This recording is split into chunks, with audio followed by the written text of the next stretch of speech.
Hi ಎಲ್ಲರಿಗೂ ನಮಸ್ಕಾರ. Welcome to Dhanya's blogs in Kannada. ಎಲ್ಲರೂ ಹೇಗಿದ್ದೀರಾ? ಐ ಹೋಪ್ ಎಲ್ಲರೂ ಚೆನ್ನಾಗಿದ್ದೀರಾ ಅಂತ ಅಂದ್ಕೊಂಡಿದ್ದೀನಿ. ನಾನು ಕೂಡ ತುಂಬಾ ಚೆನ್ನಾಗಿದ್ದೀನಿ. ಈ ಒಂದು ವ್ಲಾಗಲ್ಲಿ ಮಕರ ಸಂಕ್ರಾಂತಿಯ ಹಬ್ಬದ ಬಗ್ಗೆ, ಈ ವರ್ಷ 2026ರ ಮೊದಲನೇ ಹಬ್ಬ, ಮೊದಲನೇ ಸುಗ್ಗಿ ಹಬ್ಬ ಅಂತಾನೂ ಕೂಡ ಹೇಳಿ ಕರಿತೀವಿ. ಈ ವರ್ಷದ ಮೊದಲನೇ ಹಬ್ಬದ ಬಗ್ಗೆ ತುಂಬ ಸ್ವಾರಸ್ಯಕರವಾಗಿರುವಂತಹ ಮಾಹಿತಿಗಳೊಟ್ಟಿಗೆ ಈ ವಿಡಿಯೋನ ತಗೊಂಡು ಬಂದಿದ್ದೀನಿ. ಸೊ ಐ ಹೋಪ್ ನೀವೆಲ್ಲರೂ ಸಪೋರ್ಟ್ ಮಾಡ್ತೀರಾ ಅಂತ ಅಂದ್ಕೊಂಡಿದ್ದೀನಿ. ಪ್ಲೀಸ್ ಯಾರೂ ವಿಡಿಯೋಸ್ಗಳನ್ನ ಸ್ಕಿಪ್ ಮಾಡದೆ ದಯವಿಟ್ಟು ಕೊನೆಯವರೆಗೆ ನೋಡಿ ವಿಡಿಯೋಸ್ಗಳನ್ನ ಸಪೋರ್ಟ್ ಮಾಡಿ ಅಂತ ಕೇಳ್ಕೊಳ್ತೀನಿ. ಸೊ ಯಾರೆಲ್ಲ ನನ್ನ ಚಾನಲ್ಗೆ ಫಸ್ಟ್ ಟೈಮ್ ವಿಸಿಟ್ ಮಾಡಿ ಈ ವಿಡಿಯೋನ ನೋಡ್ತಾ ಇದ್ದೀರಾ, ಪ್ಲೀಸ್ ಚಾನಲ್ಗೆ ಸಬ್ಸ್ಕ್ರೈಬ್ ಮಾಡ್ಕೊಳ್ಳಿ. ಹಾಗೆ ಪಕ್ಕದಲ್ಲಿ ಕಾಣುವಂತಹ ಬೆಲ್ ಬಟನ್ನ ಪ್ರೆಸ್ ಮಾಡಿ ನೋಟಿಫಿಕೇಶನ್ ಆಲಲ್ಲಿಡಿ. ಆವಾಗ ನಾನು ಹಾಕುವಂಥ ವಿಡಿಯೋ ನಿಮಗೆ ಮೊದಲು ಬಂದು ತಲುಪುತ್ತೆ. ಓಕೆನಾ? ಸೊ ಬನ್ನಿ ವಿಡಿಯೋನ ಸ್ಟಾರ್ಟ್ ಮಾಡೋಣ. ಏನೆಲ್ಲ ಈ ಒಂದು ಸುಗ್ಗಿ ಹಬ್ಬದ ಬಗ್ಗೆ ಏನೆಲ್ಲ ಸಾಂಪ್ರದಾಯಿಕ ಕಾರಣಗಳಿದ್ದಾವೆ ಈ ಒಂದು ಸುಗ್ಗಿ ಹಬ್ಬನ ಆಚರಿಸ್ಲಿಕ್ಕೆ, ಎಷ್ಟೆಲ್ಲ ಒಳಿತುಗಳಾಗ್ತವೆ ಈ ಒಂದು ಸುಗ್ಗಿ ಹಬ್ಬನ ಆಚರಿಸೋದ್ರಿಂದ ಅಂತ ಹೇಳ್ಬಿಟ್ಟು ತಿಳ್ಕೊಳ್ಳೋಣ. ಓಕೆನಾ? ವಿಡಿಯೋನ ಸ್ಕಿಪ್ ಮಾಡದೆ ಕೊನೆವರೆಗೆ ನೋಡಿ ಎಲ್ಲರೂ ಅಂತ ಕೇಳ್ಕೊಳ್ತಾ ವಿಡಿಯೋನ ಶುರು ಮಾಡ್ತಾ ಇದ್ದೀನಿ. ಭಾರತದಲ್ಲಿ ಬಹುತೇಕ ಜನರು ಸನಾತನ ಧರ್ಮವನ್ನ ಪಾಲಿಸ್ತಾ ಇರುವಂತಹದ್ದು ನಿಮ್ಗೆ ಎಲ್ರಿಗೂ ಗೊತ್ತಿರುವಂತಹ ವಿಚಾರ. ಸೊ ಈ ಸನಾತನ ಧರ್ಮದಲ್ಲಿ ಸಂಕ್ರಾಂತಿಯ ಹಬ್ಬದ ಆಚರಣೆ ಕೂಡ ತನ್ನದೇ ಆದಂತಹ ವೈಶಿಷ್ಟ್ಯವನ್ನ ಹೊಂದಿರೋದನ್ನ ನೀವೆಲ್ಲರೂ ನೋಡ್ಬೋದು. ಈ ಒಂದು ಮಕರ ಸಂಕ್ರಾಂತಿ ಹಬ್ಬದ ಬಗ್ಗೆ ಏನೆಲ್ಲ ವಿಶೇಷತೆಗಳು ಇದೆ ಅಂತ ಹೇಳ್ಬಿಟ್ಟು ಈ ವಿಡಿಯೋದಲ್ಲಿ ತಿಳಿಸ್ಕೊಡ್ತೀನಿ. ಈ ವರ್ಷ ಅಂದ್ರೆ 2026ರಲ್ಲಿ ಮಕರ ಸಂಕ್ರಾಂತಿಯ ಹಬ್ಬ ಜನವರಿ 14ನೇ ತಾರೀಕು ಬಂದಿರುವಂತಹದ್ದು. ಕೆಲವೊಂದು ಕ್ಯಾಲೆಂಡರ್ಗಳಲ್ಲಿ 15ನೇ ತಾರೀಕು ಮಕರ ಸಂಕ್ರಾಂತಿ ಹಬ್ಬದ ದಿನಾಂಕವನ್ನ ಕೊಟ್ಟಿರೋದನ್ನ ನೋಡಿರ್ಬೋದು ನೀವೆಲ್ಲರೂ. ಸೊ ಕೆಲವೊಂದು ತೆಲುಗು ಪಂಚಾಂಗದ ಪ್ರಕಾರ ಜನವರಿ 15ನೇ ತಾರೀಕು ಮಕರ ಸಂಕ್ರಾಂತಿಯ ಹಬ್ಬವನ್ನ ಆಚರಣೆ ಮಾಡೋದನ್ನ ನಾವು ನೋಡ್ಬೋದು. ಸೊ ನಮ್ಮ ಒಂದು ಸನಾತನ ಧರ್ಮದಲ್ಲಿ 2026 14ನೇ ತಾರೀಕೇನೆ ಸಂಕ್ರಾಂತಿ ಹಬ್ಬವನ್ನ ಆಚರಿಸುವಂತದ್ದು. ಭಾರತದಲ್ಲಿ ಬಹುತೇಕ ಜನರು ಸನಾತನ ಧರ್ಮವನ್ನ ಪಾಲಿಸೋದನ್ನ ನೀವು ಎಲ್ಲ ನೋಡೇ ಇರ್ತೀವಿ. ನಾನು ಒಬ್ಬ ಸನಾತನಿ ಅಂತ ಹೇಳ್ಕೊಳ್ಳಿಕ್ಕೆ ನನಗೆ ಒಂದು ಹೆಮ್ಮೆಯ ವಿಚಾರ ಅಂತ ಹೇಳ್ಬೋದು. ಈ ಒಂದು ಮಕರ ಸಂಕ್ರಾಂತಿಯ ಹಬ್ಬ ಸನಾತನ ಧರ್ಮದಲ್ಲಿ ಒಂದು ವೈಶಿಷ್ಟ್ಯವನ್ನ ಹೊಂದಿರುವಂತದ್ದು, ತನ್ನದೇ ಆದಂತಹ ಒಂದು ವಿಶೇಷತೆಯನ್ನ ಹೊಂದಿರುವಂತಹದ್ದನ್ನ ನೀವು ಎಲ್ಲ ತಿಳಿದೇ ಇರ್ತೀವಿ. ಸೊ ಈಗ ನಮ್ಮ ಒಂದು ಸನಾತನ ಧರ್ಮದಲ್ಲಿ ಮಕರ ಸಂಕ್ರಾಂತಿ ಹಬ್ಬವನ್ನ ಆಚರಣೆ ಮಾಡೋದ್ರಿಂದ ಏನೆಲ್ಲ ಪ್ರಯೋಜನಗಳು ಇದೆ ಅಂತ ಹೇಳ್ಬಿಟ್ಟು ನಾನು ತಿಳಿಸ್ಕೊಡ್ತೀನಿ. 2026 ಜನವರಿ 14ನೇ ತಾರೀಕು ಮಕರ ಸಂಕ್ರಾಂತಿ ಹಬ್ಬ ಬಂದಿರೋದನ್ನ ನಾವು ನೋಡಿರ್ತೀವಿ. ಕೆಲವೊಂದು ಕ್ಯಾಲೆಂಡರ್ಗಳಲ್ಲಿ ಜನವರಿ 15ನೇ ತಾರೀಕು ಮಕರ ಸಂಕ್ರಾಂತಿ ಹಬ್ಬ ಇರೋದನ್ನ ನೀವು ನೋಡಿರ್ತೀರಾ ಈಗಾಗಲೇ. ಸೊ ತೆಲುಗು ಪಂಚಾಂಗದ ಪ್ರಕಾರ ಜನವರಿ 15ನೇ ತಾರೀಕು ಮಕರ ಸಂಕ್ರಾಂತಿ ಹಬ್ಬವನ್ನ ಆಚರಣೆ ಮಾಡುವಂತಹದ್ದನ್ನ ನೀವೆಲ್ಲ ನೋಡೇ ಇರ್ತೀರಾ. ಸೊ ನಮ್ಮ ಒಂದು ಸನಾತನ ಧರ್ಮದ ಪ್ರಕಾರ ಜನವರಿ 14ನೇ ತಾರೀಕು ಮಕರ ಸಂಕ್ರಾಂತಿ ಹಬ್ಬವನ್ನ ಆಚರಿಸೋದು ವಿಶೇಷತೆಯನ್ನ ಹೊಂದಿದೆ ಅಂತ ಹೇಳ್ಬೋದು. ಈ ಒಂದು ಸಂಕ್ರಾಂತಿ ಹಬ್ಬವನ್ನ ಮಕರ ಸಂಕ್ರಾಂತಿ ಹಬ್ಬ ಅಂತಾನೆ ಯಾಕೆ ಕರೀತಾರೆ ನಿಮಗ್ ಗೊತ್ತಾ? ಸೂರ್ಯದೇವ ಧನಸ್ಸು ರಾಶಿಯಿಂದ ಮಕರ ರಾಶಿಗೆ ಪ್ರವೇಶವನ್ನ ಮಾಡುವಂತಹ ಪುಣ್ಯ ಕಾಲಕ್ಕೆ ನಾವು ಮಕರ ಸಂಕ್ರಾಂತಿ ಹಬ್ಬ ಅಂತ ಹೇಳಿ ಕರೆಯಲಾಗತ್ತೆ. ಮಕರ ಸಂಕ್ರಾಂತಿ ಆರಂಭವಾದ ದಿನದಿಂದ ಉತ್ತರಾಯಣ ಪುಣ್ಯಕಾಲ ಕೂಡ ಆರಂಭ ಆಗುವಂಥದ್ದನ್ನು ನೋಡ್ಬೋದು. ಸೂರ್ಯದೇವ ಸರಿಯಾಗಿ ಮಧ್ಯಾಹ್ನ 3:13 ಧನಸ್ಸು ರಾಶಿಯಿಂದ ಮಕರ ರಾಶಿಗೆ ಪ್ರವೇಶವನ್ನ ಮಾಡುವಂತಹ ಕ್ಷಣವನ್ನ ಸಂಕ್ರಾಂತಿಯ ಕ್ಷಣ ಅಂತ ಹೇಳಿ ಕೂಡ ಕರೆಯಲಾಗುವಂಥದ್ದು. ಸೂರ್ಯದೇವ ಧನಸ್ಸು ರಾಶಿಯಿಂದ ಮಕರ ರಾಶಿಗೆ ಪ್ರವೇಶ ಮಾಡಿದಂತಹ ಸಮಯ ಏನಿದೆ ನೋಡಿ, 3:13 6:02 ಕಾಲವನ್ನ ಅತ್ಯಂತ ಪುಣ್ಯ ಕಾಲ ಅಂತಲೂ ಕೂಡ ಕರೆಯಲಾಗುವಂತಹದ್ದು. ಧನಸ್ಸು ರಾಶಿಯಿಂದ ಮಕರ ರಾಶಿಗೆ ಪ್ರವೇಶವನ್ನ ಮಾಡಿದಂತಹ ಸಮಯ ಏನಿದೆ ನೋಡಿ, 3:13 3:37 ಇರುವಂತಹ ಈ ಒಂದು ಕಾಲವನ್ನ ಮಹಾಪುಣ್ಯ ಕಾಲ ಅಂತ ಹೇಳಿ ಕರೆಯಲಾಗುತ್ತೆ. ಈ ಒಂದು ಸಮಯದಲ್ಲಿ ಧಾರ್ಮಿಕ ವಿಧಿವಿಧಾನಗಳನ್ನ ಮಾಡಲಿಕ್ಕೆ ಅತ್ಯಂತ ಶ್ರೇಷ್ಠವಾದ ಮಹಾಪುಣ್ಯ ಕಾಲ ಅಂತ ಹೇಳಿ ಕೂಡ ಕರೆಯಲಾಗುವಂಥದ್ದು. ಈ ಒಂದು ಮಹಾಪುಣ್ಯ ಕಾಲ ಏನಿದೆ ನೋಡಿ, ಆ ಒಂದು ಸಮಯದಲ್ಲಿ ಸೂರ್ಯ ದೇವರ ಆರಾಧನೆ, ಸೂರ್ಯ ದೇವರಿಗೆ ಅರ್ಘ್ಯವನ್ನ ಕೊಡುವಂತಹದ್ದು, ದಾನ ಧರ್ಮಗಳನ್ನ ಮಾಡುವಂತಹದ್ದು, ಧಾರ್ಮಿಕ ವಿಧಿವಿಧಾನಗಳನ್ನ ಮಾಡುವಂತಹದ್ರಿಂದ ಅತ್ಯಂತ ಶುಭ ಫಲಗಳು ನಿಮ್ಮನ್ನ ಹುಡುಕಿಕೊಂಡು ಬರುತ್ತವೆ ಅನ್ನುವಂತಹ ನಂಬಿಕೆ ಕೂಡ ಇದೆ. ಈ ಒಂದು ಸಂಕ್ರಾಂತಿಯ ಹಬ್ಬವನ್ನ ಭಾರತದ ವಿವಿಧ ಎಡೆಯಲ್ಲಿ ವಿವಿಧ ಹೆಸರುಗಳಿಂದ ಈ ಹಬ್ಬವನ್ನ ಆಚರಿಸಲಾಗುತ್ತೆ. ಬನ್ನಿ, ಯಾವ ಯಾವ ಭಾಗಗಳಲ್ಲಿ ಯಾವ ಯಾವ ಹೆಸರಿನಿಂದ ಈ ಒಂದು ಮಕರ ಸಂಕ್ರಾಂತಿ ಹಬ್ಬವನ್ನ ಆಚರಿಸಲಾಗುತ್ತೆ ಅಂತ ಹೇಳ್ಬಿಟ್ಟು ತಿಳ್ಕೊಳ್ಳೋಣ. ಕರ್ನಾಟಕದಲ್ಲಿ ಮಕರ ಸಂಕ್ರಾಂತಿ ಹಬ್ಬ ಅಂತ ಹೇಳಿ ಆಚರಿಸಲಾಗುತ್ತೆ. ತಮಿಳುನಾಡಿನಲ್ಲಿ ಪೊಂಗಲ್ ಅಂತ ಹೇಳಿ ಆಚರಿಸಲಾಗುತ್ತೆ. ಇನ್ನು ಗುಜರಾತಲ್ಲಿ ಉತ್ತರಾಯಣ ಹಬ್ಬ ಅಥವಾ ಗಾಳಿಪಟ ಹಬ್ಬ ಅಂತ ಹೇಳಿ ಕೂಡ ಆಚರಿಸಲಾಗುವಂಥದ್ದು. ಇನ್ನು ಪಂಜಾಬ್ ಭಾಗದಲ್ಲಿ ಇದನ್ನ ಲೊಹ್ರಾ ಅಂತ ಹೇಳಿ ಕೂಡ ಈ ಒಂದು ಮಕರ ಸಂಕ್ರಾಂತಿ ಹಬ್ಬವನ್ನು ಆಚರಿಸೋದನ್ನ ನೋಡ್ಬೋದಾಗಿದೆ. ಒಂದು ಭಾಗಗಳಲ್ಲಿ ಒಂದು ಥರ ಹೆಸರಿನಿಂದ ಈ ಒಂದು ಮಕರ ಸಂಕ್ರಾಂತಿ ಹಬ್ಬವನ್ನು ವಿಶೇಷವಾಗಿ ಆಚರಿಸಲಾಗುತ್ತೆ ಅಂತಲೇ ಹೇಳ್ಬೋದು. ಬನ್ನೀಗ ಮುಖ್ಯವಾಗಿರುವಂತಹ ಸಾಂಪ್ರದಾಯಿಕ ವಿಚಾರಗಳನ್ನ ತಿಳ್ಕೊಳ್ಳೋಣ. ಸಂಕ್ರಾಂತಿ ಹಬ್ಬ ಬಂತು ಅಂದ್ರೆ ನೀವೆಲ್ಲರೂ ಕೇಳೇ ಇರ್ತೀರ, ಎಳ್ಳು ಬೆಲ್ಲ ತಿನ್ನು ಒಳ್ಳೆ ಮಾತಾಡು ಅಂತ. ಈ ಒಂದು ಮಾತಿನ ವಾಡಿಕೆಯನ್ನ ಎಲ್ಲರೂ ಕೇಳೇ ಇರ್ತೀರ. ಸೊ ಎಳ್ಳು ಬೆಲ್ಲವನ್ನ ತಿಂದು ಒಳ್ಳೆ ಮಾತಾಡು ಅನ್ನುವಂತಹ ಈ ಒಂದು ಸ್ನೇಹ ಸಂಬಂಧವನ್ನ ಬೆಸೆಯುವಂತಹ ಹಬ್ಬ ಈ ಒಂದು ಸಂಕ್ರಾಂತಿಯ ಹಬ್ಬ ಅಂತಾನೆ ಹೇಳ್ಬೋದು. ಸೊ ಯಾರೆಲ್ಲ ವೈಮನಸ್ಯದಿಂದ ಒಂದಷ್ಟು ಸಂಬಂಧಗಳಿಂದ ಒಂದಷ್ಟು ಜನಗಳು ದೂರನೇ ಇರ್ತಾರೆ, ಈ ಒಂದು ಸಂಕ್ರಾಂತಿಯ ಹಬ್ಬ ಬಂತು ಅಂದ್ರೇನೆ ಎಳ್ಳು ಬೆಲ್ಲವನ್ನ ಹಂಚಿ ಅವ್ರ ಜೊತೆ ಸ್ನೇಹ ಪ್ರೀತಿ ಸಂಬಂಧವನ್ನ ಬೆಸೆಯುವಂತಹ ಹಬ್ಬ ಅಂತಾನೂ ಕೂಡ ಕರೆಯಲಾಗುವಂತಹದ್ದು. ಇನ್ನ ಮಕ್ಕಳ ವಿಚಾರಕ್ಕೆ ಬರೋದಾದ್ರೆ, ಮಕರ ಸಂಕ್ರಾಂತಿಯ ಹಬ್ಬದ ದಿನ ಹೆಣ್ಣು ಮಕ್ಕಳನ್ನ ಮುದ್ದಾಗಿ ರೆಡಿ ಮಾಡಿ ಅವರ ಒಂದು ಕೈಯಿಂದ ಎಳ್ಳು ಬೆಲ್ಲವನ್ನ ದಾನ ಮಾಡಿಸೋದ್ರಿಂದ, ಎಳ್ಳು ಬೆಲ್ಲವನ್ನ ಹಂಚೋದ್ರಿಂದ ಒಂದು ಸ್ನೇಹ ಸಂಬಂಧವನ್ನ ರೂಢಿಸಿಕೊಳ್ಳುವಂಥದ್ದು, ಸ್ನೇಹ ಸಂಬಂಧದಿಂದ ಇರುವಂತಹ ಒಂದು ಸಂಸ್ಕೃತಿಯನ್ನು ಕೂಡ ಮಕ್ಕಳಿಗೆ ಕೊಟ್ಟ ಹಾಗೆ ಆಗುವಂಥದ್ದು. ಮಕರ ಸಂಕ್ರಾಂತಿಯ ಹಬ್ಬದ ದಿನ ಮಹಾಪುಣ್ಯ ಕಾಲ ಏನಿದೆ ನೋಡಿ, ಆ ಒಂದು ಸಮಯದಲ್ಲಿ ಮಕ್ಕಳಿಗೆ ಎಲಚಿ ಹಣ್ಣು ಮತ್ತೆ ಎಳ್ಳಿನಿಂದ ಮತ್ತೆ ಅದರ ಜೊತೆಗೆ ಒಂದಷ್ಟು ಚಿಲ್ಲರೆ ಕಾಸು ಏನಿದೆ ನೋಡಿ ಅದನ್ನು ಸೇರಿಸ್ಕೊಂಡು ಕೆಲವೊಬ್ರು ಫಲ ಏರಿಯುವಂತಹ ಒಂದು ಸಂಪ್ರದಾಯನ ಕೂಡ ಇಟ್ಕೊಂಡಿರ್ತಾರೆ.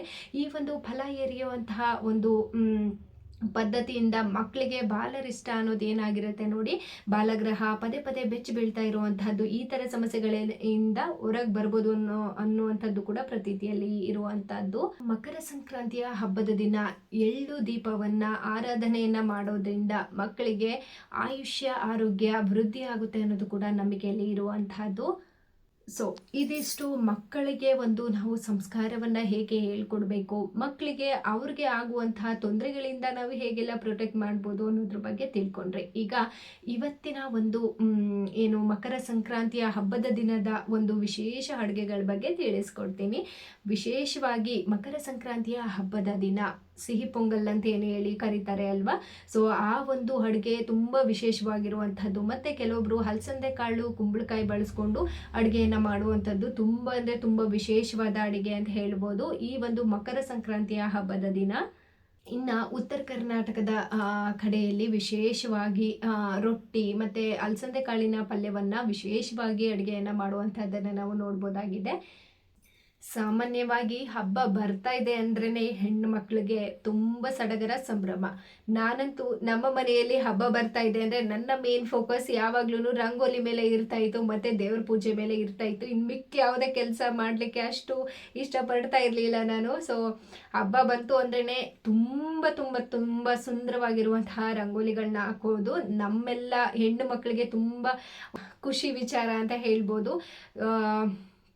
ಇನ್ನು ಈ ಒಂದು ಮಕರ ಸಂಕ್ರಾಂತಿಯ ಹಬ್ಬದ ದಿನ ವಿಶೇಷವಾದಂತಹ ವರ್ಷದ ಮೊದಲನೇ ಹಬ್ಬದ ದಿನ ನಾವು ಮನೆಯ ಮುಂದೆ ರಂಗವಲ್ಲಿಯನ್ನ ಹಾಕಿ ಮುಂದಿನ ದಿನಗಳಲ್ಲೂ ಕೂಡ ನಮಗೆ ಶುಭವನ್ನ ಕೊಡು ಮಾತೆ ಕೊಡು ತಾಯಿ ಅಂತ ಹೇಳಿ ನಾವು ದೇವರಲ್ಲಿ ಪ್ರಾರ್ಥನೆಯನ್ನ ಮಾಡಿಕೊಳ್ಳುವಂಥದ್ದು ಕೂಡ ಉಂಟು. ಇನ್ನು 2026 ಮಕರ ಸಂಕ್ರಾಂತಿಯ ದಿನ ದನಕರುಗಳ ಪೂಜೆಯನ್ನ ನೀವೆಲ್ಲ ಕೇಳೇ ಇರ್ತೀರಾ, ನೋಡೇ ಇರ್ತೀರಾ. ನಮ್ಮ ಮನೆಯಲ್ಲಂತೂ ಸಂಕ್ರಾಂತಿ ಹಬ್ಬದ ದಿನ ಬೆಳಿಗ್ಗೆ ಎದ್ದ ತಕ್ಷಣ ನಾವು ರಂಗವಲ್ಲಿಯನ್ನು ಹಾಕಿ ನಾವು ದನಕರುಗಳ ಪೂಜೆಯನ್ನು ಮಾಡೋದು ತುಂಬ ವಿಶೇಷವಾಗಿರ್ತಿತ್ತು. ಸಂಕ್ರಾಂತಿ ಹಬ್ಬದ ದಿನ ದನಕರುಗಳ ಪೂಜೆಯನ್ನು ಮಾಡೋದ್ರಿಂದ ತುಂಬ ಅಂದರೆ ತುಂಬ ಒಳ್ಳೆ ಫಲಗಳನ್ನ ನೋಡ್ಬೋದು. ಈ ಒಂದು ಮಕರ ಸಂಕ್ರಾಂತಿಯ ಹಬ್ಬದ ದಿನ ನಾಡಿನ ಸಮಸ್ತ ರೈತನಿಗೂ ಕೂಡ ತುಂಬ ಖುಷಿಯನ್ನು ಕೊಡುವಂತಹ ದಿನ ಅಂತ ಹೇಳ್ಬೋದು. ದನಕರುಗಳನ್ನು ಒಂದು ನೀಟಾಗಿ ತೊಳ್ಕೊಂಡ್ಬಿಟ್ಟು ಸ್ನಾನವನ್ನು ಮಾಡಿಸಿ ಅದಕ್ಕೆ ಬಣ್ಣಗಳನ್ನ ಹಚ್ಚಿ ಅದಕ್ಕೆ ವಿವಿಧ ರೀತಿಯಲ್ಲಿ ಪೂಜೆಗಳನ್ನು ಸಲ್ಲಿಸಿ ಈ ವರ್ಷ ಪೂರ್ತಿ ನಮಗೆ ಒಳ್ಳೇದು ಮಾಡು ಮಾತೆ ಅಂತ ರೈತನ ಮಿತ್ರ ಏನಿದ್ದಾರೆ ಅಲ್ಲ, ಗೋಮಾತೆ, ಅವ್ರಿಗೆ ಒಂದು ಪೂಜೆಯನ್ನ ಸಲ್ಲಿಸುವಂಥದ್ದು ತುಂಬ ವಿಶೇಷ ಅಂತ ಹೇಳ್ಬೋದು ಈ ಒಂದು ಮಕರ ಸಂಕ್ರಾಂತಿ ಹಬ್ಬದ ದಿನ. ಇನ್ನು ಸಂಕ್ರಾಂತಿಯ ಹಬ್ಬದ ದಿನ ಹಸುಗಳಿಗೆ ಬೆಂಕಿಯನ್ನು ಹಾಯಿಸುವಂಥದ್ದು, ಕಿಚ್ಚಾಯಿಸುವಂಥದ್ದನ್ನು ನೀವೆಲ್ಲರೂ ಕೇಳೇ ಇರ್ತೀರ. ಏನಕ್ಕೆ ಈ ಒಂದು ಸಂಕ್ರಾಂತಿಯ ಹಬ್ಬದ ದಿನನೇ ಹಸುಗಳಿಗೆ ಕಿಚ್ಚಾಯಿಸ್ತಾರೆ ಅಂತ ನಿಮ್ಗೇನಾದರೂ ಗೊತ್ತಾ? ಬನ್ನಿ ತಿಳಿಸ್ಕೊಡ್ತೀನಿ. ಸೈಂಟಿಫಿಕ್ ಆಗಿ ನೋಡೋದಾದ್ರೆ ಈ ಒಂದು ಮಕರ ಸಂಕ್ರಾಂತಿಯ ಹಬ್ಬ ಚಳಿಗಾಲ ಮುಗಿಯುವಂತಹ ಸಂದರ್ಭದಲ್ಲಿ ಬರೋದ್ರಿಂದ ಹಸುಗಳ ಮೇಲೆ ಇರುವಂತಹ ಉಣ್ಣೆ ಮತ್ತು ರೋಮಗಳು ನಾಶವಾಗ್ಲಿ ಅನ್ನೋದು ಒಂದು ಕಡೆ ಆದ್ರೆ, ಮತ್ತೊಂದು ಕಡೆ ಹಸುಗಳ ಮೈ ಮೇಲೆ ಇರುವಂತಹ ಹುಳ ಉಪ್ಪಟೆಗಳು ಸಾಯ್ಲಿ ಅನ್ನುವಂತಹ ಒಂದು ಕಾರಣಕ್ಕೋಸ್ಕರ ಈ ಒಂದು ಸಂಕ್ರಾಂತಿಯ ಹಬ್ಬದ ದಿನ ಕಿಚ್ಚನ್ನು ಹಾಯಿಸುವಂತಹದ್ದನ್ನ ನಾವು ನೋಡ್ಬೋದಾಗಿದೆ. ಈ ಒಂದು ವಿಶೇಷವಾದಂತಹ ಸಂಕ್ರಾಂತಿ ಹಬ್ಬದ ದಿನ ಹಸುಗಳಿಗೆ ಒಂದು ಕಿಚ್ಚಾಯಿಸೋದ್ರಿಂದ ಅವಕ್ಕೆ ಒಂದು ಬೆಚ್ಚನೆಯ ಅನುಭವ ಕೂಡ ಕೊಡುವಂತಹದ್ದು ಇಲ್ಲಿ ನೋಡ್ಬೋದಾಗಿದೆ. ಇನ್ನು ಸಾಂಪ್ರದಾಯಿಕವಾಗಿ ಏನಕ್ಕಪ್ಪ ಹಸುಗಳಿಗೆ ಕಿಚ್ಚನ್ನು ಹಾಯಿಸ್ತಾರೆ ಅಂತ ಹೇಳಿ ನೋಡೋದಾದರೆ, ದುಷ್ಟಶಕ್ತಿಗಳ ನಿವಾರಣೆಗಾಗಿ, ಯಾವುದಾದ್ರೂ ದೋಷಗಳ ನಿವಾರಣೆಗಾಗಿ ಈ ಒಂದು ಹಸುಗಳಿಗೆ ಕಿಚ್ಚನ್ನು ಹಾಯಿಸುವಂಥದ್ದು ಪ್ರತೀತಿಯಲ್ಲಿರುವಂಥದ್ದು. ಈ ಒಂದು ಹಿಂದೆ ಏನಿತ್ತು ನೋಡಿ, ಆ ಕಷ್ಟಗಳೆಲ್ಲ ಕಳೆದು ಒಂದು ಒಳ್ಳೇದಾಗಲಿ ಅನ್ನೋ ಒಂದು ಕಾರಣಕ್ಕೋಸ್ಕರ ಹಸುಗಳಿಗೆ ಕಿಚ್ಚನ್ನು ಹಾಯಿಸುವಂಥದ್ದು ಪ್ರತೀತಿಯಲ್ಲಿ ಇರುವಂಥದ್ದು. ಈಗ ಸಂಕ್ರಾಂತಿ ಹಬ್ಬದ ಬಗ್ಗೆ ಕೆಲವೊಂದು ಪುರಾಣ ಕಥೆಗಳ ಬಗ್ಗೆ ತಿಳಿಸ್ಕೊಡ್ತೀನಿ. ಸಂಕ್ರಾಂತಿ ಹಬ್ಬದ ಬಗ್ಗೆ ಪುರಾಣಗಳಲ್ಲಿ ಹಲವಾರು ಕಥೆಗಳು ಇರುವಂಥದ್ದನ್ನು ನೋಡ್ಬೋದು. ಅದರಲ್ಲಿ ಕೆಲವೊಂದುಗಳನ್ನು ಆಯ್ಕೆ ಮಾಡಿಕೊಂಡು ನಾನು ನಿಮಗೆ ತಿಳಿಸ್ಕೊಡ್ತಾ ಇದ್ದೀನಿ. ಮೊದಲಿಗೆ ಸೂರ್ಯದೇವ ಮತ್ತು ಶನಿದೇವರ ಕಥೆಯನ್ನು, ಪುರಾಣಗಳಲ್ಲಿ ಇರುವಂತಹ ಒಂದು ಈ ಕಥೆಯನ್ನು ನಾನು ಆರಿಸ್ಕೊಂಡಿದ್ದೀನಿ. ಈ ಕಥೆಯ ವಿಶೇಷತೆ ಏನು ಅಂತ ಹೇಳಿ ತಿಳ್ಕೊಳ್ಳೋಣ ಇವಾಗ. ಪುರಾಣಗಳ ಪ್ರಕಾರ ಸೂರ್ಯದೇವ ಮತ್ತು ಶನಿದೇವ ಇವರಿಬ್ಬರು ತಂದೆ ಮತ್ತು ಮಗ. ಇವರಿಬ್ಬರ ಸಂಬಂಧವು ಅಷ್ಟೊಂದು ಸುಮಧುರವಾಗಿರಲಿಲ್ಲ. ಸೂರ್ಯದೇವರು ಮಕರ ಸಂಕ್ರಾಂತಿಯಿಂದ ಶನಿದೇವರ ಸ್ವಂತ ಮನೆಯಾದಂತಹ ಮಕರ ರಾಶಿಗೆ ಮಗನನ್ನ ಒಂದು ಭೇಟಿಯನ್ನ ಮಾಡಲಿಕ್ಕೆ ಬರುವಂತಹದ್ದು. ಸೂರ್ಯದೇವರು ಮಕರ ಸಂಕ್ರಾಂತಿಯಿಂದ ತನ್ನ ಮಗನ ಸ್ವಂತ ಮನೆಯಾದಂತಹ ಮಕರ ರಾಶಿಗೆ ವೈಮನಸ್ಯವನ್ನ ಮರೆತು ಭೇಟಿ ಆಗ್ಲಿಕ್ಕೆ ಬರ್ತಾರೆ ಅನ್ನುವಂತಹ ನಂಬಿಕೆ ಕೂಡ ಇರುವಂತಹದ್ದು. ಸೊ ಪುರಾಣದಲ್ಲಿ ಸಿಗುವಂತಹ ಸೂರ್ಯದೇವ ಮತ್ತು ಶನಿದೇವರ ಕತೆ ಮೊದಲನೇ ಕತೆ. ಇನ್ನು ಎರಡನೇ ಪುರಾಣ ಕಥೆಯನ್ನು ನೋಡೋದಾದರೆ, ಇಚ್ಛಾಮರಣಿಯಾಗಿದ್ದಂತಹ ಭೀಷ್ಮರು ತಮ್ಮ ಪ್ರಾಣ ತ್ಯಾಗವನ್ನು ಮಾಡಿದಂತಹ ದಿನ ಅನ್ನೋದು ಇತಿಹಾಸದಲ್ಲಿ ಉಲ್ಲೇಖ ಇರೋದನ್ನು ನಾವು ನೋಡ್ಬೋದು. ಈ ಒಂದು ಕಾಲಕ್ಕಾಗಿ ಇಚ್ಛಾಮರಣಿಯಾದಂತಹ ಭೀಷ್ಮರು ಈ ಒಂದು ಸಂಕ್ರಾಂತಿಯ ಉತ್ತರಾಯಣ ಕಾಲಕ್ಕಾಗಿ ಕಾದು ನಂತರ ಅವರ ಪ್ರಾಣ ತ್ಯಾಗವನ್ನು ಮಾಡಿದ್ರು ಅನ್ನೋದು. ಇಚ್ಛಾಮರಣಿಯಾಗಿದ್ದಂತಹ ಭೀಷ್ಮರು ಈ ಒಂದು ಸಂಕ್ರಾಂತಿಯ ಉತ್ತರಾಯಣ ಕಾಲಕ್ಕಾಗಿ ಕಾದು ತಮ್ಮ ಪ್ರಾಣವನ್ನ ತ್ಯಾಗ ಮಾಡಿದ್ರು ಅನ್ನೋದು ಇತಿಹಾಸದಲ್ಲಿ ಉಲ್ಲೇಖ ಇರುವಂತಹದ್ದು. ಉತ್ತರಾಯಣ ಪುಣ್ಯ ಕಾಲದಲ್ಲಿ ಪ್ರಾಣ ತ್ಯಾಗವನ್ನ ಮಾಡಿದ್ರೆ ಒಂದು ಮೋಕ್ಷ ಸಿಗುತ್ತೆ ಅನ್ನುವಂಥದ್ದು ಕೂಡ ಅವರ ನಂಬಿಕೆ ಆಗಿರುತ್ತೆ. ಭೀಷ್ಮರು ಬಾಣಗಳ ಹಾಸಿಗೆಯ ಮೇಲೆ ಮಲಗಿ ಈ ಒಂದು ಉತ್ತರಾಯಣ ಸಂಕ್ರಾಂತಿಯ ದಿನದಂದು ತಮ್ಮ ಪ್ರಾಣವನ್ನ ತ್ಯಾಗ ಮಾಡಿ ಅವರು ನೇರ ವೈಕುಂಠವನ್ನ ಸೇರ್ತಾರೆ ಅನ್ನೋದು ಕೂಡ ನಂಬಲಾಗಿರುವಂತಹದ್ದು. ಬನ್ನಿ ಈಗ ಪುರಾಣಗಳ ಪ್ರಕಾರ ಮೂರನೇ ಕಥೆಯನ್ನ ತಿಳ್ಕೊಳ್ಳೋಣ, ಅಯೋಧ್ಯ ರಾಜನ ಕತೆ. ಸೊ ಪುರಾಣಗಳ ಪ್ರಕಾರ ಅಯೋಧ್ಯೆಯ ರಾಜ ಸಗರನಿಗೆ 60,000 ಪುತ್ರರುಗಳು ಇದ್ರಂತೆ. ಈ ಒಂದು ಪುತ್ರರಿಗೆ ಸಗರ ಪುತ್ರರು ಅಂತ ಹೇಳಿ ಕೂಡ ಕರೆಯಲಾಗುವಂಥದ್ದು. ಕಪಿಲ ಮಹರ್ಷಿಗಳ ಶಾಪದಿಂದ ಈ 60 ಜನ ಪುತ್ರರು ಭಸ್ಮವಾಗುತ್ತಾರೆ. 60 ಜನ ಪುತ್ರರು ಭಸ್ಮವಾಗಿರುವಂತಹ ಕಾರಣದಿಂದ ಅದೇ ವಂಶದ ಭಗೀರಥನು ಕಠಿಣವಾದ ತಪಸ್ಸನ್ನ ಮಾಡಿ ಗಂಗೆಯನ್ನ ಭೂಮಿಗೆ ಕರ್ಕೊಂಡು ಬಂದಂತಹ ದಿನ ಕೂಡ ಈ ಒಂದು ಮಕರ ಸಂಕ್ರಾಂತಿಯ ದಿನ ಅಂತ ಹೇಳಿ ಕರೆಯಲಾಗುತ್ತೆ. ಭೂಮಿಗೆ ಮೊದಲನೇ ದಿನ, ಗಂಗೆಯನ್ನ ಕರ್ಕೊಂಡು ಬಂದಿದ್ದಂತಹ ದಿನ ಈ ಒಂದು ಮಕರ ಸಂಕ್ರಾಂತಿಯ ದಿನ ಅಂತ ಕೂಡ ಪುರಾಣಗಳಲ್ಲಿ ಉಲ್ಲೇಖ ಇರುವಂತಹದ್ದನ್ನ ನೋಡ್ಬೋದು ನಾವು. ಮೊದಲನೇ ಸರ್ತಿ ಗಂಗಾ ಮಾತೆ ಭೂಮಿಗೆ ಬಂದಂತಹ ದಿನ ಸಂಕ್ರಾಂತಿಯ ದಿನ ಅಂತ ಕೂಡ ಉಲ್ಲೇಖ ಇದೆ. ಭಗೀರಥನು ಕಠಿಣವಾದಂತಹ ತಪಸ್ಸನ್ನ ಮಾಡಿ ಗಂಗಾ ಮಾತೆಯನ್ನ ಭೂಮಿಗೆ ಕರೆತಂದು ಸಗರಪುತ್ರನ ಶಾಪದಿಂದ ವಿಮೋಚನೆ ಮಾಡಿದಂತಹ ದಿನ ಕೂಡ ಇವತ್ತು ಅಂತ ಹೇಳ್ಬೋದು. ಮಕರ ಸಂಕ್ರಾಂತಿಯ ದಿನ ಶಾಪ ವಿಮೋಚನೆಯಾಗಿದ್ದಂತಹ ದಿನ ಸಗರಪುತ್ರರಿಗೆ. ಇದೇ ಒಂದು ಕಾರಣದಿಂದಾಗಿ ಮಕರ ಸಂಕ್ರಾಂತಿಯ ದಿನದ ಪುಣ್ಯ ಸ್ನಾನಕ್ಕೆ ಹೆಚ್ಚಿನ ಮಹತ್ವ ಇರುವಂತಹದ್ದನ್ನ ನಾವು ನೋಡ್ಬೋದಾಗಿದೆ. ಈ ಮಕರ ಸಂಕ್ರಾಂತಿಯ ದಿನದಂದು ಕೇರಳದ ಶಬರಿಮಲೆಯಲ್ಲಿ ಸಂಕ್ರಾಂತಿಯ ದಿನದಂತನೇ ಮಕರ ಜ್ಯೋತಿ ಕಾಣಿಸ್ಕೊಳ್ಳುವಂಥದ್ದು ಅತ್ಯಂತ ಅಯ್ಯಪ್ಪ ಸ್ವಾಮಿಯ ಭಕ್ತರಿಗೆ ಇದೊಂದೇ ಕಾಲ ಅಂತ ಹೇಳಿ ಕೂಡ ಕರೆಯಲಾಗುವಂಥದ್ದು. ತುಂಬಾ ವಿಶೇಷವಾದಂತಹ ಶಕ್ತಿ ಆ ಜ್ಯೋತಿಯಲ್ಲಿ ಇರುತ್ತೆ. ಯಾರೆಲ್ಲ ಶಬರಿಮಲೆಗೆ ಹೋಗಿ ಆ ಒಂದು ಜ್ಯೋತಿಯ ದರ್ಶನವನ್ನ ಮಾಡ್ಲಿಕ್ಕೆ ತುಂಬಾ ಭಕ್ತರು ಕಾಯ್ತಾ ಇರ್ತಾರೆ, ಅವತ್ತಿನ ಒಂದು ದಿನ ತುಂಬ ವಿಶೇಷ. ಅಂದರೆ ಶಬರಿಮಲೆಯಲ್ಲಿ ಮಕರ ಜ್ಯೋತಿ ಬೆಳಗೋದನ್ನ ಯಾರೆಲ್ಲ ನೋಡ್ತಾರೋ ಅವ್ರಿಗೆ ಒಂದು ಪುಣ್ಯ ಪ್ರಾಪ್ತಿಯಾಗುತ್ತೆ ಅಂತ ಅನ್ನುವಂಥದ್ದು ಕೂಡ ನಂಬಲಾಗಿರುವಂಥದ್ದು. ಎಲ್ಲ ಪುರಾಣಗಳಿಗೆ ಸಂಬಂಧಪಟ್ಟಂತಹ ಕಥೆಗಳನ್ನು ನಾವು ಭಾಗವತ ಪುರಾಣ, ಬ್ರಹ್ಮ ಪುರಾಣ, ಸೂರ್ಯ ಪುರಾಣ ಹಾಗೂ ಶಿವ ಪುರಾಣಗಳಲ್ಲಿ ಉಲ್ಲೇಖ ಇರುವಂಥದ್ದನ್ನು ನಾವು ನೋಡ್ಬೋದಾಗಿದೆ. ಇದಾಗಿತ್ತು ನನ್ನ ಒಂದು ಸಂಕ್ರಾಂತಿಯ ಹಬ್ಬದ ದಿನ ಕೆಲವೊಂದು ಮಾಹಿತಿಗಳನ್ನ, ಒಂದು ಪುರಾಣ ಕಥೆಗಳನ್ನು ನಾನು ತಿಳಿಸ್ಕೊಟ್ಟಿದ್ದೀನಿ. ಈಗ ನಾವು ಪೂಜಾ ಒಂದು ವಿಧಾನ ಹೇಗಿರಬೇಕು ಅಂತ ಹೇಳಿಬಿಟ್ಟು ತಿಳಿಸ್ಕೊಡ್ತೀನಿ. ಸೊ ಇಲ್ಲಿವರೆಗೆ ನನಗೆ ಗೊತ್ತಿರುವಂತಹ ಒಂದಷ್ಟು ಕಥೆಗಳು, ಏನಕ್ಕೆ ಸಂಕ್ರಾಂತಿ ಹಬ್ಬವನ್ನು ಆಚರಣೆ ಮಾಡಬೇಕು, ಏನೆಲ್ಲ ವಿಶೇಷ ಫಲಗಳನ್ನ ಪಡ್ಕೊಳ್ಬೋದು ಅಂತ ಹೇಳಿಬಿಟ್ಟು ನಾನು ತಿಳಿಸ್ಕೊಟ್ಟಿದ್ದೀನಿ. ಆದಷ್ಟು ಪ್ರೀತಿ ವಿಶ್ವಾಸವನ್ನು ಹಂಚಿದ್ರೆ ಅದಕ್ಕಿಂತ ದೊಡ್ಡ ಫಲ ಇನ್ನೊಂದಿಲ್ಲ. ನಿಮಗೆ ಎಲ್ರಿಗೂ ಗೊತ್ತಿರೋ ಹಾಗೇನೆ ಪ್ರೀತಿನ ಹಂಚಬೇಕು, ಪ್ರೀತಿನ ಪಡ್ಕೊಬೇಕು. ಸೊ ಅಂತಹ ಒಂದು ಕೋಪಿಷ್ಟ ಆಗಿರುವಂತಹ ಸೂರ್ಯದೇವನೇ ತನ್ನ ವೈಮನಸ್ಯವನ್ನ ಮರೆತು ತನ್ನ ಮಗನನ್ನ ಭೇಟಿಯಾಗ್ಲಿಕ್ಕೆ ಈ ಒಂದು ಸಂಕ್ರಾಂತಿಯ ಕಾಲದಲ್ಲಿ ಬರ್ತಾರಂತೆ. ಈಗ ತಿಳ್ಕೊಂಡ್ರಿ ಅಲ್ವಾ ಒಂದಷ್ಟು ಕಥೆಗಳು. ನನಗೆ ಗೊತ್ತಿರುವಂತಹ ಪುರಾಣಗಳ ಕಥೆಯನ್ನ ಒಂದಷ್ಟು ಕಥೆಗಳನ್ನ ನಾನು ನಿಮ್ಗೆ ಹೇಳಿದ್ದೀನಿ. ಈ ಒಂದು ಎಲ್ಲ ಕಥೆಗಳಿಂದ ನಾವು ಏನನ್ನ ಒಂದು ಜೀವನದಲ್ಲಿ ಒಂದು ಇನ್ಸ್ಪಿರೇಷನ್ ಆಗಿ ತಗೊಳ್ಬೋದು ಅಂತ ಹೇಳಿದ್ರೆ, ಯಾವುದೇ ಸಂಬಂಧಗಳಾಗ್ಲಿ, ಯಾವುದೇ ಒಂದು ಪ್ರೀತಿ ವಿಶ್ವಾಸದಿಂದ ಮಾತಾಡೋದ್ರಿಂದ ಸಂಬಂಧ ಬೆಸೆಯುತ್ತೆ. ಆದಷ್ಟು ಯಾರ ಜೊತೆನೂ ಏನೇ ದ್ವೇಷ ಕಟ್ಕೊಂಡ್ರು ಎಷ್ಟು ದಿನ ಭಗವಂತ ನಮ್ಮ ಹಣೆಯಲ್ಲಿ ಹಣೆ ಬರಹವನ್ನ ಬರೆದಿರ್ತಾರೋ ಅಷ್ಟು ದಿನ ಎಲ್ಲರೊಟ್ಟಿಗೆ ನಗ್ತಾ ಇರಬೇಕು, ಆರಾಮಾಗಿ ಮಾತಾಡಿಕೊಂಡು ಚೆನ್ನಾಗಿರ್ಬೇಕು. ದ್ವೇಷವನ್ನ ಸಾಧಿಸೋದ್ರಿಂದ ಯಾರು ಏನನ್ನು ಪಡ್ಕೊಳ್ಳಿಕ್ಕೆ ಸಾಧ್ಯ ಇಲ್ಲ.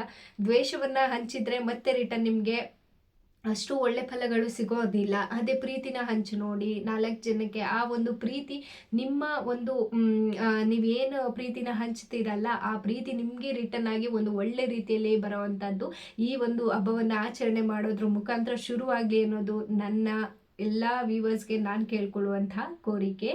ಪೂಜಾ ವಿಧಾನಗಳು ಯಾವ ಥರ ಇರಬೇಕು ಅಂತ ಹೇಳಿಬಿಟ್ಟು ತಿಳಿಸ್ಕೊಡ್ತಾ ಹೋಗ್ತೀನಿ. ಮಕರ ಸಂಕ್ರಾಂತಿಯ ದಿನ ಮೊದಲೇ ಹೇಳಿದಾಗೆ ಮನೇಲಿರುವಂತಹ ಹೆಣ್ಣು ಮಕ್ಕಳಿಗೆ ಮುದ್ದಾಗಿ ರೆಡಿ ಮಾಡುವಂಥದ್ದು, ಸ್ನಾನ ಇತ್ಯಾದಿಗಳನ್ನು ಮುಗಿಸ್ಕೊಳ್ಳುವಂಥದ್ದು, ದೇವರ ಪೂಜೆಯನ್ನು ಮಾಡುವಂಥದ್ದು, ವಿಶೇಷವಾಗಿ ಸೂರ್ಯನಿಗೆ ಅರ್ಘ್ಯವನ್ನು ಕೊಡುವಂಥದ್ದು. ಈ ಒಂದು ಮಕರ ಸಂಕ್ರಾಂತಿಯ ದಿನ ಸೂರ್ಯನಿಗೆ ಅರ್ಘ್ಯ ಕೊಡೋದ್ರಿಂದ ನಮ್ಮ ಎಲ್ಲ ಇಚ್ಛೆಗಳು ಏನಿದೆ ನೋಡಿ ಅದೆಲ್ಲ ಈಡೇರುತ್ತೆ ಅಂತ ಹೇಳುವಂಥ ಪ್ರತೀತಿ ಕೂಡ ಇದೆ. ಸೊ ಪ್ರತಿದಿನ ಕೆಲವೊಬ್ಬರಿಗೆ ಅಭ್ಯಾಸ ಇರುತ್ತೆ, ಬೆಳಗ್ಗೆ ಎದ್ದ ತಕ್ಷಣ ಕೆಲವೊಬ್ರು ತುಂಬ ಯಾರು ಇದನ್ನ ಜೀವನದಲ್ಲಿ ರೂಢಿ ಮಾಡ್ಕೊಂಡು ಬಿಟ್ಟಿರ್ತಾರೆ ನೋಡಿ, ಅವರು ಒಂದು ಸೂರ್ಯದೇವನ ಜೊತೆಗೆ ಕನೆಕ್ಟಿವಿಟಿಲೇ ಇದ್ದು ಬಿಡ್ತಾರೆ. ಸೊ ಪ್ರತಿದಿನ ಎದ್ದಾಗ ಸೂರ್ಯನಿಗೆ ಅರ್ಘ್ಯ ಕೊಡುವಂತಹ ಅಭ್ಯಾಸವನ್ನ ಮಾಡಿಕೊಳ್ಳೋದ್ರಿಂದ ತುಂಬ ಜೀವನದಲ್ಲಿ ಬದಲಾವಣೆಗಳನ್ನು ನಾವು ಕಾಣಬಹುದು. ಪ್ರತಿದಿನ ಸ್ನಾನ ಇತ್ಯಾದಿಗಳನ್ನ ಮುಗಿಸ್ಕೊಂಡು ಸೂರ್ಯದೇವರಿಗೆ ಅರ್ಘ್ಯವನ್ನ ಕೊಡುವಂಥದ್ದು, ಸೂರ್ಯ ನಮಸ್ಕಾರಗಳನ್ನ ಮಾಡುವಂಥದ್ದು ತುಂಬ ಅಂದರೆ ತುಂಬ ಒಳಿತನ್ನ ತಂದ್ಕೊಡುವಂಥದ್ದು. ವಿಶೇಷವಾಗಿ ಮನೆಯಲ್ಲಿ ನಾನು ಏನು ಪ್ರಸಾದಗಳು ತಿಳಿಸಿದ್ದೀನಿ ನೋಡಿ, ಅದರಲ್ಲಿ ಯಾವುದಾದ್ರೂ ಒಂದು ಪ್ರಸಾದವನ್ನು ಮಾಡಿ ಸೂರ್ಯದೇವನಿಗೂ ಕೂಡ ನೀವು ಪ್ರಸಾದವನ್ನು ನೈವೇದ್ಯ ಮಾಡೋದ್ರಿಂದ ತುಂಬ ಒಳ್ಳೆ ಫಲಗಳನ್ನ ಕಾಣ್ತೀರಾ ಅಂತ ಹೇಳ್ಬೋದು. ನೆನಪಿರಲಿ, ಸೂರ್ಯದೇವರಿಗೆ ಅಥವಾ ಮನೆ ದೇವರಿಗೆ ನೈವೇದ್ಯವನ್ನು ಕೊಡ್ತೀವಿ ಅಂತ ಹೇಳಿಬಿಟ್ಟು ನೀವು ಪೂಜೆ ಮಾಡೋಕ್ಕೆ ಮುಂಚೆ ಅಂದ್ಕೊಂಡಿದ್ರೆ ಯಾವುದೇ ಥರ ಅಡುಗೆಗಳನ್ನು ನೀವು ಟೇಸ್ಟ್ ಮಾಡೋ ಆಗಿಲ್ಲ, ಆಯಿತಾ. ಎಂಜಲು ಮಾಡದೇನೆ ಮೊದಲು ದೇವರಿಗೆ ಮತ್ತು ಸೂರ್ಯದೇವರಿಗೆ ನೀವು ಪ್ರಸಾದವನ್ನು ಕೊಟ್ಟು ನೈವೇದ್ಯವನ್ನು ಮಾಡಿ ಆಮೇಲೆ ನೀವು ಮನೆಯವರೆಲ್ಲ ಸ್ವೀಕರಿಸುವಂಥದ್ದು ಉತ್ತಮವಾದಂತಹ ಫಲವನ್ನು ಪಡ್ಕೊಳ್ಳುತ್ತೆ ಅಂತಲೇ ಹೇಳ್ಬೋದು. ಇನ್ನು ಮಕರ ಸಂಕ್ರಾಂತಿಯ ಹಬ್ಬದ ದಿನ ಅಕ್ಕಪಕ್ಕದಲ್ಲಿ ಯಾರ ಮನೇಲಾದರೂ ಹಸುಗಳು ಇತ್ತು ಅಂದರೆ ಹಸುಗಳಿಗೆ ದಾನಗಳನ್ನು ಕೊಡೋದು, ಹಸುಗಳ ಪೂಜೆಯನ್ನು ಮಾಡುವಂಥದ್ದು, ಹಸುಗಳಿಗೆ ಏನು ನಿಮ್ಮ ಶಕ್ತಿ ಅನುಸಾರ ಅಕ್ಕಿ, ಬೆಲ್ಲ, ಒಂದು ಬ್ಲೌಸ್ ಪೀಸು, 2 ಬಾಳೆಹಣ್ಣು, ಎಲೆ, ಅಡಿಕೆ, ದಕ್ಷಿಣೆ ಇಷ್ಟನ್ನು ಇಟ್ಟು ಪೂಜೆ ಮಾಡಿ ಒಂದು ಗೋಮಾತೆಗೆ ಒಂದು ಕೃತಜ್ಞತೆಯನ್ನು ಸಲ್ಲಿಸೋದ್ರಿಂದ ತುಂಬ ಅಂದರೆ ತುಂಬ ಒಳ್ಳೆ ಫಲಗಳನ್ನ ನೋಡ್ತೀರಾ ಅಂತಲೇ ಹೇಳ್ಬೋದು. ತಪ್ಪದೇನೆ ಮರೀದೇನೆ ಎಲ್ಲರೂ ಕೂಡ ಮಕ್ಕಳಿಗೆ ಎಲಚಿ ಹಣ್ಣಿಂದ, ಎಳ್ಳಿಂದ ಮತ್ತು ಚಿಲ್ಲರೆ ಕಾಸಿಂದ ಹಣ್ಣು ಎರೆಯೋದನ್ನು ಮರಿಬೇಡಿ. ಮಕ್ಕಳಿಗೆ ಎಂಥದ್ದೇ ದೃಷ್ಟಿ ದೋಷಗಳಿರಲಿ, ಎಂಥದ್ದೇ ಬಾಲಗ್ರಹಗಳಿರಲಿ ಕಳೆದೋಗುತ್ತೆ ಅಂತ ಹೇಳ್ತಾರೆ. ತುಂಬ ಒಳ್ಳೆ ಫಲಗಳನ್ನ ತಂದ್ಕೊಡೋ ಅಂಥದ್ದು. ನಾನು ಕೂಡ ಹೋದ ವರ್ಷ ಮಾಡಿದ್ದೆ, ತುಂಬ ಒಳ್ಳೆಯದಾಗಿತ್ತು ನನ್ನ ಮಗಳಿಗೂ. ಹಾಗಾಗಿ ನಿಮಗೂ ಕೂಡ ಸಜೆಸ್ಟ್ ಮಾಡ್ತಾ ಇದ್ದೀನಿ, ಯಾರಾದರೂ ಮಕ್ಕಳಿರುವಂಥವ್ರು ನನ್ನ ವಿಡಿಯೋನ ನೋಡ್ತಾ ಇದ್ದರೆ ಪ್ಲೀಸ್ ನಿಮ್ಮ ಮಕ್ಕಳಿಗೆ ಆಚರಣೆ ಇದ್ದವರೇ ಈ ಹಬ್ಬಗಳನ್ನೆಲ್ಲ ಮಾಡಬೇಕು ಅಂತ ಏನಿಲ್ಲ. ನಾವೆಲ್ಲರೂ ಆದಷ್ಟು ಸನಾತನ ಧರ್ಮವನ್ನು ಪಾಲಿಸೋವಂಥವರು ಇದೇ ಥರ ಆಚರಣೆಗಳನ್ನ ಮಾಡಬೇಕು, ಈ ಥರ ಆಚರಣೆಗಳನ್ನ ಮಾಡಬಾರ್ದು ಅಂತ ಏನೂ ಇಲ್ಲ. ಪದ್ಧತಿ ಇಲ್ಲದೆ ಇದ್ದವರು ಕೂಡ ಮಾಡೋದ್ರಿಂದ ಮಕ್ಕಳಿಗೆ ಒಂದು ಒಳಿತನ್ನು, ಆಯುಷ್ಯ, ಆರೋಗ್ಯವನ್ನು ವೃದ್ಧಿ ಮಾಡ್ಬೋದು ಅಂತ ಹೇಳ್ಬೋದು. ಆದಷ್ಟು ನನ್ನೆಲ್ಲ ವೀವರ್ಸ್ ಈ ಒಂದು ಮಕರ ಸಂಕ್ರಾಂತಿಯ ಹಬ್ಬದ ದಿನ ಒಂದಷ್ಟು ಪ್ರೀತಿ ವಿಶ್ವಾಸವನ್ನು ಹಂಚಿ ಎಲ್ಲರ ಜೊತೆ ಸ್ನೇಹ ಪ್ರೀತಿಯನ್ನು ಬೆಳೆಸ್ಕೊಳ್ಳಿ ಅಂತ ಹೇಳಲಿಕ್ಕೆ ಇಷ್ಟಪಡ್ತೀನಿ. ಮತ್ತಷ್ಟು ಮಾಹಿತಿನ ನಾನು ನೆಕ್ಸ್ಟ್ ವಿಡಿಯೋದಲ್ಲಿ ಕೊಡ್ತಾ ಹೋಗ್ತೀನಿ. ತುಂಬ ವಿಡಿಯೋ ಲೆಂತಿ ಆದರೆ ನಿಮಗೂ ನೋಡಲಿಕ್ಕೆ ಕಷ್ಟ ಆಗುತ್ತೆ ಅಂತ ಹೇಳಿ ಈ ವಿಡಿಯೋನ ಇಲ್ಲಿಗೆ ಎಂಡ್ ಮಾಡ್ತಾ ಇದ್ದೀನಿ. ಐ ಹೋಪ್ ನಿಮಗೆ ಈ ವಿಡಿಯೋ ಯೂಸ್ಫುಲ್ ಅಂತ ಅಂದ್ಕೊಳ್ತೀನಿ. ನನಗೆ ಗೊತ್ತಿರುವಷ್ಟಂತ ಒಂದಷ್ಟು ಸಾಂಪ್ರದಾಯಿಕ ಪದ್ಧತಿಗಳ ಬಗ್ಗೆ ನಾನು ತಿಳಿಸಿದ್ದೀನಿ ಈ ವಿಡಿಯೋದಲ್ಲಿ. ವಿಡಿಯೋ ಕೊನೆಯವರೆಗೆ ನೋಡಿರ್ತೀರಾ ಅಂತ ಹೇಳಿ ತಿಳ್ಕೊಳ್ತೀನಿ. ವಿಡಿಯೋನ ಕೊನೆಯವರೆಗೆ ನೋಡಿದ್ದಕ್ಕಾಗಿ ಎಲ್ಲರಿಗೂ ತುಂಬ ಹೃದಯದ ಧನ್ಯವಾದಗಳು. ಹಾಗೆ ಯಾರಾದರೂ ನನ್ನ ಚಾನಲ್ನ ಸಬ್ಸ್ಕ್ರೈಬ್ ಮಾಡ್ಕೊಳ್ದೆ ನೋಡ್ತಾ ಇದ್ದರೆ ಪ್ಲೀಸ್ ಚಾನಲ್ನ ಸಬ್ಸ್ಕ್ರೈಬ್ ಮಾಡ್ಕೊಂಡು ನೋಡಿ, ಹೈಪ್ ಬಟನ್ನ ಕೊಟ್ಟು ಸಪೋರ್ಟ್ ಮಾಡಿ ಎಲ್ಲರೂ ಅಂತ ಕೇಳ್ಕೊಳ್ತೀನಿ. ಇದಾಗಿತ್ತು ಮಕರ ಸಂಕ್ರಾಂತಿಯ ಹಬ್ಬದ ಮಹತ್ವದ ವಿಡಿಯೋ ಇಷ್ಟ ಆಗಿದ್ದರೆ ಲೈಕ್ ಮಾಡಿ, ಶೇರ್ ಮಾಡಿ, ಕಾಮೆಂಟ್ ಮಾಡಿ, ಸಬ್ಸ್ಕ್ರೈಬ್ ಮಾಡ್ಕೊಳ್ಳಿ ಅಂತ ಹೇಳ್ತಾ ವಿಡಿಯೋನ ಇಲ್ಲೇ ಎಂಡ್ ಮಾಡ್ತಾ ಇದ್ದೀನಿ. ಎಲ್ಲರಿಗೂ ಬಾಯ್ ಬಾಯ್, ಟೇಕ್ ಕೇರ್, ನಮಸ್ಕಾರ. ಎಲ್ಲರಿಗೂ ವಿಡಿಯೋನ ನೋಡಿದ್ದಕ್ಕಾಗಿ ಧನ್ಯವಾದಗಳು.